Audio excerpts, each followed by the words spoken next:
The Red Bull Ring is one of those tracks where, for whatever reason, stuff just seems to work. A few of the corners open themselves up for different lines to be taken, which, with these modern cars, seems like a rarity. I don't know about you, but on racing games, it's one of my favourites to drive. It's simple to learn, and it's short, so you're on it constantly with no room to let off the gas. Literally and metaphorically. It's basically Brands Hatch with a bit more room, but turns 2 and 3, and yes, I'm calling them turns 2 and 3, not 3 and 4, allow for some switchbacks and some different ways of overtaking, which leads to some proper racing, to borrow terms from those who have got rose-tinted glasses permanently glued to their eyeballs. And with temperatures in the figures somewhere between bloody hot and send help, I'm not built for this because I'm Northern European, it was expected that the McLarens would be the class of the field. The thing is, I don't think anybody anticipated them to be that good. Although there was some hope in the first practice session when Russell was fastest ahead of Verstappen and the McLarens were a bit off the pace. But after that, it pretty much became the Lando Norris show, and Lando was looking to bounce back after that frankly embarrassing moment at Montreal. And to Lando's credit, he did bounce back, and he shut a lot of people up. The McLaren has been given a couple of upgrades that Lando has taken but Oscar apparently hasn't. What McLaren has done is tweak the suspension geometry and done a few aero tweaks that look to address a problem that Lando has been having with the car, which is this numb feeling front end that Oscar is able to reach some form of a limit with, but, Lando can't for whatever reason. It's also a very minor version of the issues between one Red Bull and the other. Max can keep the car in the operating window and reach some form of limit, while the other driver has to drive slower, otherwise they'll crash it. The plan was to introduce this upgrade earlier, but McLaren was worried that it might have a detrimental effect on the car's performance. Once they worked out that this upgrade was going to improve the car performance, they started to think, actually, we might bring it in for around the Canadian Grand Prix, which they did, and it looks like this upgrade is working. At least it is for Lando. The windows are open, that's why the curtains are blowing around a bit. It is many hot in here, I am roasting. Just get aircon. Why? I can open the window, it's free. McLaren also altered the rear suspension geometry, and that also seems to have helped things. Oscar apparently didn't take the upgrades at Canada, and I don't think he took the revision to the revision at Austria. But either way, McLaren thinks that they'll both eventually start using the upgrade. And the new upgrade seemed to have worked well for Lando, because he was miles ahead of everybody else in qualifying. And yes, before you all start chiming in, Gasly happened. But even then, with Gasly's spin, Lando was in a class of his own at the front. He seems to love this particular track. It seems to work well with his driving style and the way he wants to get the car to do what it needs to do. He was 0.3 faster than Oscar in the first session, a tenth and a bit up in the second session, and then over half a second faster in the third session. But as people will be quick to point out, and I've already mentioned, Gasly got in the way. But really, the only two cars that could have challenged Lando that got caught out by that spin were Verstappen and Piastri. In an ideal world where that spin doesn't happen, Piastri is second and Max is third, with Leclerc fourth. But you never know. Other stuff could have happened, like track limits and things like that. But even though he didn't really need to go again, Norris found 0.2 on his final and fastest lap. So without Gasly's spin, I reckon Norris still takes pole by over 0.3, which is a massive gap compared to what we've been seeing in closely fought qualifying sessions this season. But as always with these things, it's all down to interpretation. We'll never know because what happened, happened. And I heard somewhere that if Max was something like 3 seconds later into that final sector, he'd have finished his lap and been around 0.3 off Lando's time. Oscar meanwhile had to slow down for the yellows, and that compromised the start of his next lap, so his first sector was slower because he was slower across the start-finish line. The two standout performances from that qualifying session were Lawson, who got in front of Verstappen, even if he was helped a bit by Gasly doing that twirl, and Bortoleto, who had made his first appearance in the top 10 shootout in the green tractor that is the Sauber. Although, that said, the Sauber has made a leap forward recently. Something is working over there, and I don't think it's entirely the Jonathan Wheatley effect. Bortoleto got that car in front of Antonelli and Gasly, and way in front of Hulkenberg, who started at the back of the grid. Everybody's going on about how Lando dunked all that time on everybody, but Bortoleto was the proper hero of the day.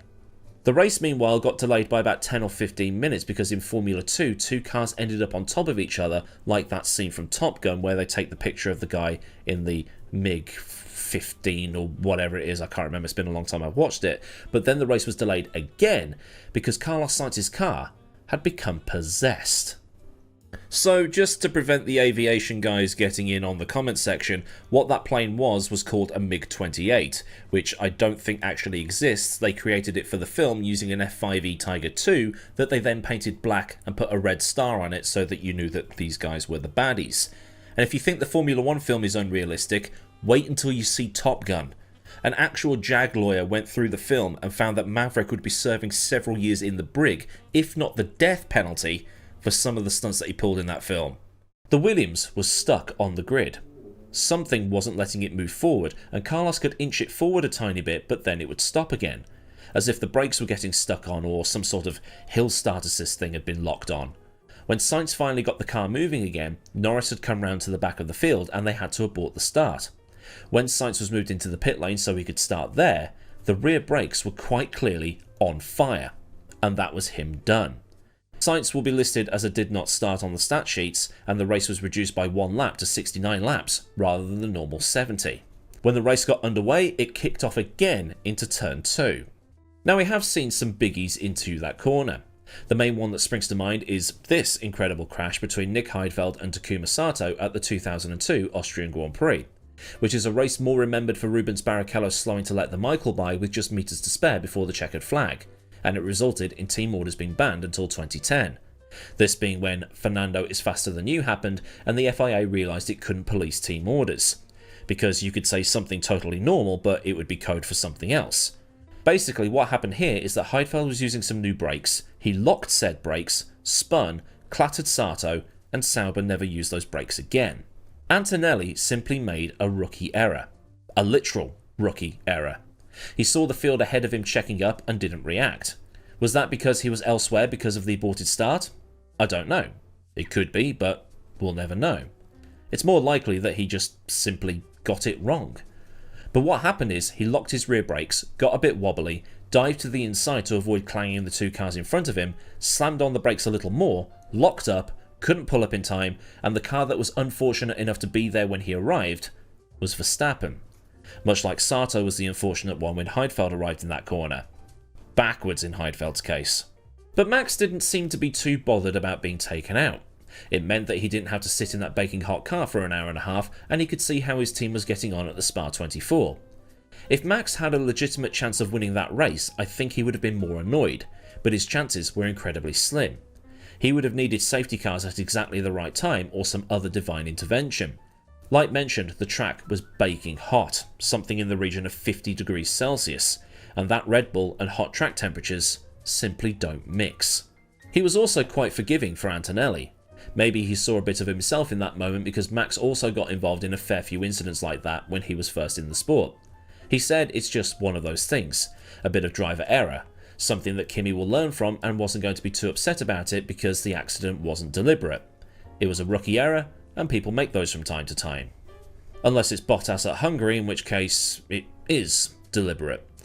The minds of the modern F1 fan really baffle me. I might need to study them for a doctorate or something. But the race continued after a brief safety car. Piastri had dispatched with Leclerc at turn 1 at the start to then be on the back of his teammate, and we were treated to some good old-fashioned racing. It's the closest thing we've had to Bahrain 2014 since, well, Bahrain 2014. McLaren likes to let its two drivers race, because the two drivers can be trusted to not do anything silly, last race accepted of course, and they don't go, right, hold position because this guy was there first and we just can't risk it, as other teams would have. There was no Valtteri, it's James, Fernando's faster than you, Multi 21 or let Michael through for the championship here. Which is what you want really. I suppose it only really works if you're so far ahead in the constructors, it doesn't really matter. On lap 11, Oscar had his best chance to get into the lead. He'd been putting Lando under some pressure for a bit and Lando, to his credit, was soaking it up. Oscar had made a couple of looks into turn 2 but was getting much better exits out of turn 1 to then have the DRS up the hill towards that tricky hairpin at the top. He actually managed to outdrag Lando up the hill and get into the lead, but Lando pulled a perfect switchback and got the DRS back down the straight towards turn 3, getting the lead back before that corner. And with Oscar always within DRS range, which is pretty powerful at Austria, Oscar didn't need to drive the wheels off the car to stay close. He could stay close with the DRS and force Norris to eat up the pressure of him being there. And eat it up is what Lando did. There were a couple of moments where he did go wide on the final couple of corners, but nothing too major. and whatever trick the McLarens have on their cars meant that even with this battling, they were pulling away from the cars behind and saving tyre life. For over 11 laps, Oscar was up the back of Lando and didn't overtake into turn 2 to put Lando into a full sense of security. He got DRS down the hill and then sent it into turn 3.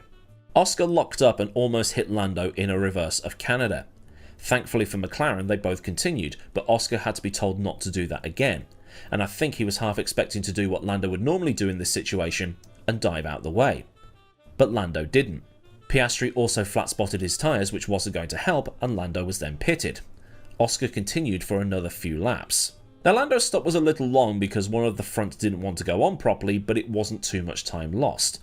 When Oscar came in, the same problem happened, and it lost him a lot of time.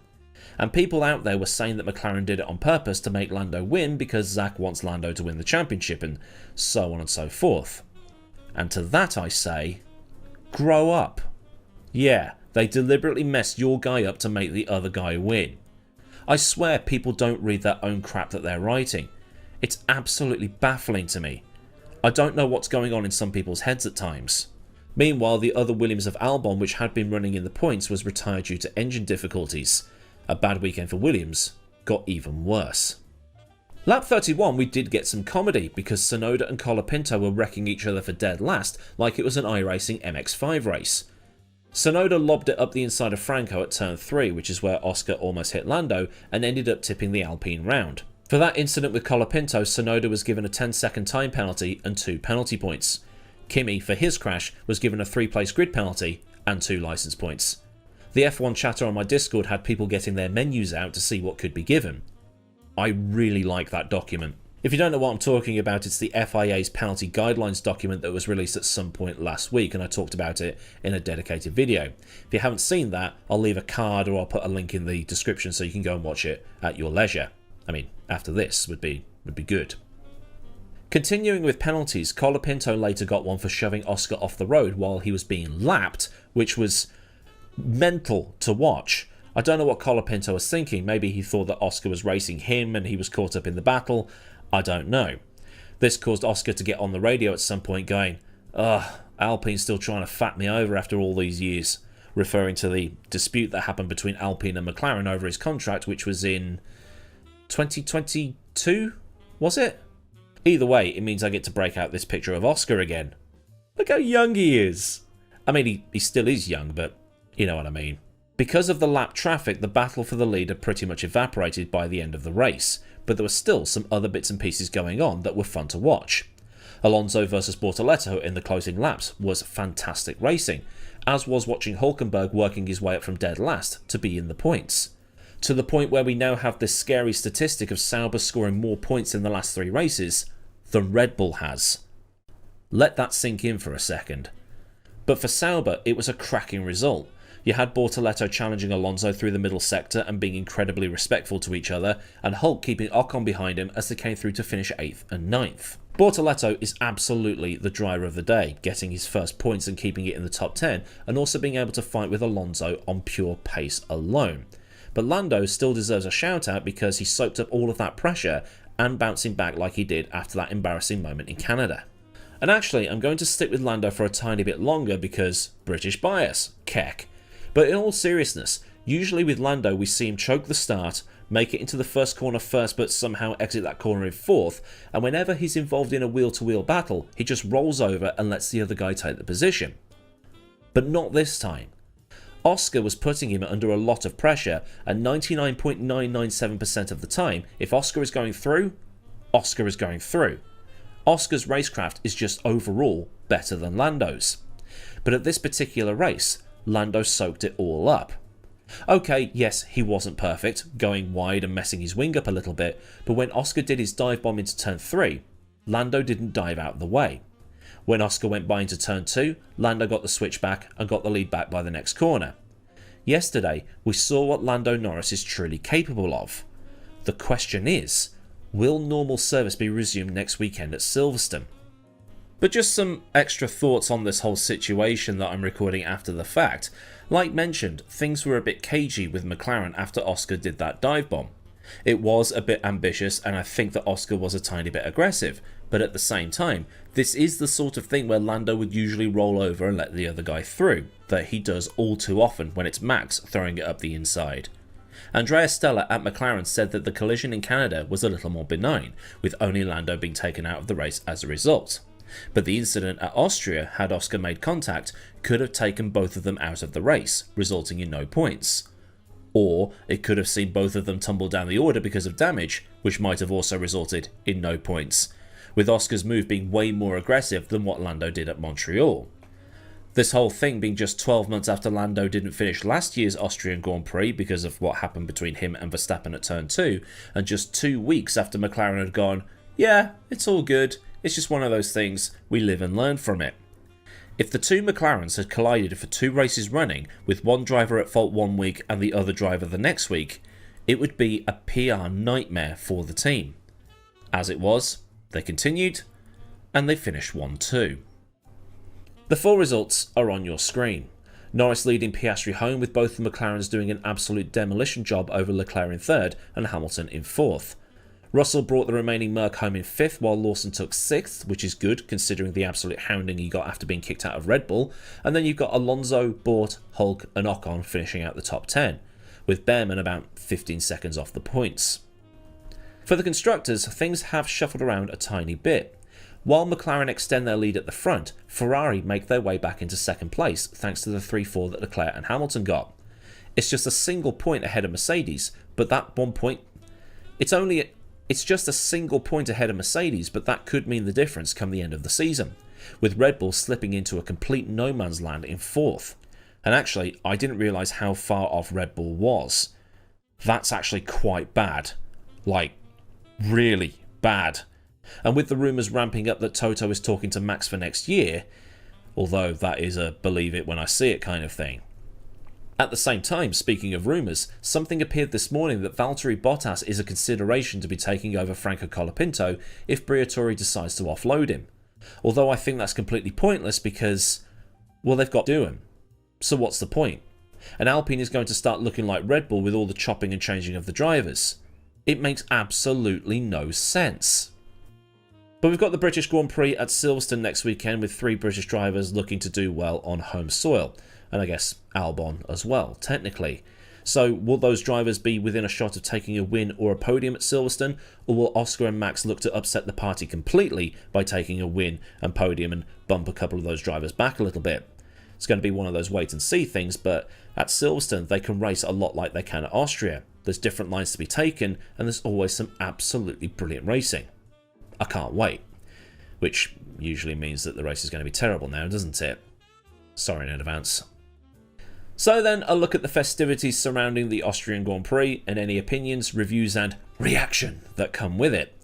If you enjoyed this video, then please by all means leave a like on it so I know I've done a good job and also made some good points. And for more stuff from the channel, get subscribed and also get the bell on so you never miss out on anything else that I do around here. Massive thanks as always go out to the mad lads over at Patreon for the continued support, and if you want to help with the picture purchasing or otherwise keeping things running around here, there'll be a link to Patreon in the description, along with links to Discord, socials, affiliates and other bits and bobs you might want or need to know. Well, there's super thanks for the one and done donations and memberships so you can do Patreon without the Patreon. So until next time, I've been Aidan Millward, have a great day wherever you are, and goodbye.